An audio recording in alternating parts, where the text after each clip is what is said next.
Uplift. So glad that you're here with me today because I came across a passage in Philippians chapter 2 that hit me square between the eyes and stepped all over my toes. And I want to share it with you today because it's a great reminder for me, and hopefully you'll get some benefit from it as well. And in this passage, we have Paul addressing something that's common to all of us. We all experience life and we all have certain expectations. And a lot of times those expectations don't necessarily match reality, and we'll have a negative reaction because of it.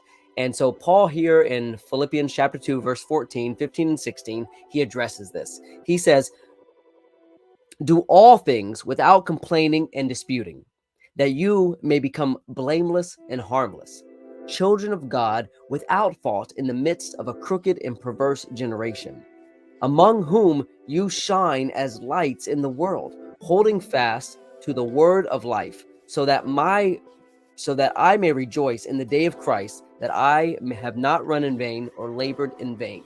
And so Paul here, who is addressing the church at Philippi, is reminding them to do all things without complaining, without fighting about it. A lot of times we tend to lean toward that as humans. It's our human nature. We see that through all of history. We see that all around us, that the world tends to be negative and the world tends to complain, tends to fight and dispute about things.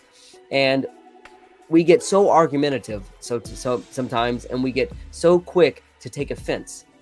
But this passage is telling us, in all things, behave in a way that is without complaining, without grumbling, that when we practice gratitude and when we live peaceably, the results are that we are blameless and that we are harmless, as we see here, that we actually become lights in a dark world.